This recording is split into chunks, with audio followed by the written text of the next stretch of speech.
ഈ മീനിന്റെ പേരറിയാവുന്നവരൊന്ന് പറഞ്ഞേക്കണേ. ഞാൻ ദേ രാവിലെ ഫിഷ് കട്ടർ വെച്ചിട്ട് ഒന്ന് കട്ട് ചെയ്തെടുക്കാന്ന് വിചാരിച്ചിട്ട് നല്ല അടിപൊളി ആയിട്ട് ഉണ്ടാക്കാൻ പോവാണേ. ഇടയ്ക്ക് ഒരാൾ ചോദിച്ചിരുന്നു ഫിഷ് കട്ടർ വെച്ചാവുമ്പോൾ എങ്ങനെ ഇതിന്റെ ചെതുമ്പൽ എടുക്കും. അതിനാണ് ഈ മുള്ളു പോലുള്ള ഭാഗം. അത് വെച്ചിട്ട് ഇങ്ങനെ നന്നായിട്ട് ക്ലീൻ ചെയ്തെടുത്താൽ അതിന്റെ ചെതുമ്പലെല്ലാം എങ്ങോട്ടെങ്കിലൊക്കെ പാറി പറന്നങ്ങോട്ട് പോയിക്കോളും കേട്ടോ.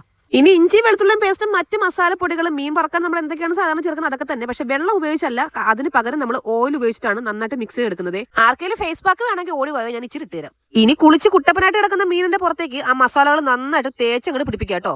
ആരാണ് സൗന്ദര്യം ആഗ്രഹിക്കാത്തതല്ലേ? ഇപ്പൊ കാണാൻ എന്ത് ഭംഗിയാ നോക്കി. ഇനി ഈ വലിയ ഉള്ളിയെല്ലാം മാറ്റിയിട്ട് നല്ല ചെറിയ ഉള്ളി എടുത്തിട്ട് നന്നായിട്ട് പൊളിച്ച് കട്ട് ചെയ്തെടുക്കണേ. അതല്ലെങ്കിൽ എന്തെങ്കിലും ജോലി ചെയ്തോണ്ടിരിക്കുമ്പോൾ ചെയ്തിട്ട് ഈ സ്നേഹപ്രകടനം പണ്ടേ ഉള്ളതാണ് കേട്ടോ. നമ്മളൊരു ജോലി ചെയ്യാൻ അവൾ സമ്മതിക്കില്ല. കറിവേപ്പില പിച്ച് കൊണ്ടുവന്നപ്പോ ദേ ഇരിക്കുന്ന അതിനകത്തൊരു പൂപ്പ. ഇന്ന് അത് ഫ്രൈ ആയിട്ട് മാറി എന്നെ നോക്കിയില്ലായിരുന്നെങ്കിൽ പിന്നെ ഞാൻ അതിനടുത്ത് തൊട്ടടുത്ത മരത്തിൽ കൊണ്ട് വെച്ചിട്ടുണ്ടേ. ഒന്ന് ചിരിക്കാൻ പറഞ്ഞതായിരുന്നു, വായിൽ പല്ല് ഫുള്ള് വീഡിയോയിൽ കിട്ടിയിട്ടുണ്ടേ. ഇനി ഇരുമ്പിന്റെ ചട്ടി വെച്ച് ഓയിൽ ചൂടാകുമ്പോൾ കുറച്ച് കറിവേപ്പില ഇങ്ങനെ വാരി വിതറി കൊടുക്കാം. ഇനി മസാലയിൽ കുളിച്ച് സുന്ദരനായി കിടക്കുന്ന നമ്മുടെ ഓരോ മീനും എടുത്തിട്ട് നന്നായിട്ട് വറുത്തങ്ങെടുക്കാമേ. ഈ മീന് പെട്ടെന്ന് പൊട്ടി പോകുന്നതുകൊണ്ട് തിരിച്ചിടുന്ന കാര്യം ഇച്ചിരി വലിയൊരു ടാസ്ക് ആണ് കേട്ടോ. അങ്ങനെ പൊട്ടി പോകാതിരിക്കാൻ മസാല ഉണ്ടാക്കുമ്പോൾ തന്നെ ഒരു ഇച്ചിരി അരിപ്പൊടിയും കൂടെ ചേർത്തിട്ട് ഉണ്ടാക്കുവാണെങ്കിൽ മീന് പൊട്ടി പോകാതെ ഇതുപോലെ നല്ല സൂപ്പർ ആയിട്ട് കിട്ടുവേ.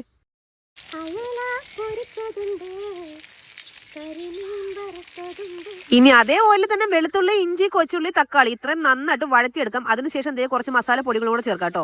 കുരുമുളക്, ഗരം മസാല, മഞ്ഞൾപ്പൊടി, മല്ലിപ്പൊടി, മുളക് പൊടി അതാണ് ചേർത്തത്. പിന്നെ അതിന്റെ കൂടെ ദേ കുറച്ച് പുളിവെള്ളവും പിന്നെ നല്ല കട്ടി തേങ്ങാപ്പാലും കൂടെയാണ് ചേർക്കുന്നത് കേട്ടോ. ഉപ്പും കൂടെ ഇട്ട് കൊടുക്കണേ.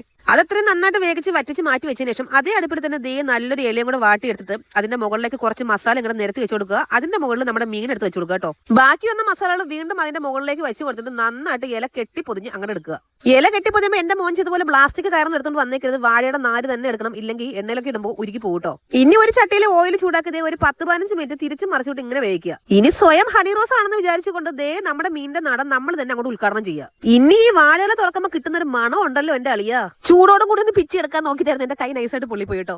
എന്റെ അമ്മ ആ പുളിയുടെ ടേസ്റ്റും പിന്നെ എനിക്ക് അറിയാൻ വയ്യ എങ്ങനെയാണ് നിങ്ങളോട് അത് പറഞ്ഞ് മനസ്സിലാക്കി തരാന്ന്. ഇത് ഉണ്ടാക്കി തന്നെ നോക്കണം. അടിപൊളി ടേസ്റ്റ് ആയിരുന്നു കേട്ടോ.